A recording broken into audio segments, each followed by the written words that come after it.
ಯಾವ ಬಿಸಿ ಕಲಿಯೋದು ಗಾಡಿ ತರಕ ಹೌದು. ಎಷ್ಟು ದಿನದಿಂದ ಸ್ಟೋನ್ ಆಗಿತ್ತು ನಿಮ್ಗೆ? ಎಷ್ಟು ವರ್ಷ ಆಯ್ತು? ಈಗ 2 ವರ್ಷ ಆಗಿತ್ತು. 2 ವರ್ಷ ಆಗಿತ್ತು. 2 ವರ್ಷದಿಂದ ಅಂತ ತೋರ್ಸ್ಕೊಂಡು ಹೋಗಿದ್ದಲ್ಲ? ತೋರ್ಸ್ಕೊಂಡು ಕಡಿಮೆ ಆಗಿತ್ತು ರೀ. ಆರಾಮಾಗಿತ್ತು. ಆರಾಮಾಗಿತ್ತು. ಈಗ ಮತ್ತೆ ಇವತ್ತು ಈ ಒಂದು ವಾರ ಈ ವಾರದಾಗ ಮತ್ತೆ 2 ವರ್ಷದ ದೊಡ್ಡ ಆರಾಮೈತಿ. ಈಗ ಎಷ್ಟು ದಿನ ದೂರ ಆಗೈತಿ ಮತ್ತೆ ಈಗ 1 ವಾರ ಆತ್ರಿ. 1 ವಾರ ಸ್ಕ್ಯಾನಿಂಗ್ ಮಾಡ್ಸ್ಕೊಂಡ್ ಬಂದಿರೋದ್ರೊಳಗ ಕಿಡ್ನಿ ಸ್ಟೋನ್ ಅದ ಮತ್ತೆ ಸ್ಟೋನ್ ಆಗ್ಯಾವ. ನಿನಗೆ ನೀರ್ ಜಾಸ್ತಿ ಕುಡಿ ಅಂತ ಹೇಳಿದ್ ನಾನು. ನೀರ್ ಕುಡಿ ಅಂತ ಹೇಳಿ ಹೌದಲ್ಲ? ನೀರ್ ಜಾಸ್ತಿ ಕುಡಿಬೇಕು, ಎಣ್ಣೀರ್ ಕುಡಿಬೇಕು, ಊಟದ ನಿಂಬೆಹಣ್ಣು ಬಳಸ್ಬೇಕು ಎಲ್ಲ ಹೇಳಿದ್ದೆ. ಹೌದಲ್ಲ? ಈಗ ಮನ್ಯಾಗ ಟಮಾಟೆ ಹಣ್ಣು ಬಳಸ್ಬೇಡ ಅಂತ ಹೇಳ್ತಾ ಇದ್ದೆ. ಸೌತೆಕಾಯಿ ಮುಳಗಾಯಿ ಸ್ವಲ್ಪ ಕಡಿಮೆ ಇರ್ಲಿ ಅಂತ ಹೇಳಿದ್ದೆ.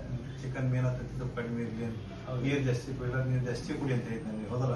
ಇಲ್ಲೇ ನೀರ್ ಜಾಸ್ತಿ ಕುಡಿತೀನಿ. ಮತ್ತೆ ಇಲ್ಲಿ ಮೇಲೆ ಮೇಲೆ ಆಗ್ತಿರ್ತಾವ ಸ್ಟೋನ್. ಇವಾಗ ಮುಗಿತ್ತು ಮತ್ತೆ ಬಂತ ಯಾಕಂತ ವಿಚಾರ ಮಾಡಕ್ ಹೇಳೋದಿನ. ಯಾಕೆ ಬರ್ತಪ್ಪ ಅಂದ್ರ ನಾವು ಕುಡಿತಕ್ಕಂಥ ನೀರಿನ ಅಂಶ ದೇಹಕ್ಕೆ ಕಡಿಮೆ ಆಗಿತ್ತಪ್ಪ ಅಂದ್ರ ಮತ್ತೆ ಸ್ಟೋನ್ ಹಾಕವು. ಅಲ್ಲಿ ಖನಿಜಾಂಶಗಳು ಲವಣಾಂಶಗಳು ಮೂತ್ರದಾಗ ಶೇಖರಣೆ ಆಗಿ ಅವ ಗಟ್ಟಿ ಹಾಕವು. ಆ ಗಟ್ಟಿಯಾಗಿದ್ವ ಮೂತ್ರದ ಹಳ್ಳ ಅಂತ ಹೇಳ್ತಾವ ನಾವು. ಅವು ಹೆಂಗ್ ಭಯಂಕರ ನೋವು ಬರಾಕತ್ ಬರ್ತೇವೆ. ಇಲ್ಲಿ ಎರಡು ಪೂರ್ತಿ ನೋವು ಬರಾಕತ್ತೈತಿ. ಎರಡು ಪೈಕಿ ಸೈಡ್ ನೋವು ಬರ್ತೈತಿ, ಗೆಜ್ಜೆ ಹತ್ರ ನೋವು ಬರ್ತಾವ. ನೀರ್ ಜಾಸ್ತಿ ಕುಡಿಬೇಕು. ನಾ ಕೊಟ್ಟದ ಔಷಧಿನ ಕರೆಕ್ಟ್ ತಗೋ. ಅವಾಗ ಆರಾಮಾಗಿದ್ದಲ್ಲ, ಇವಾಗ ಆರಾಮಾಗಿ ತಗೊಂತ ಔಷಧಿನ.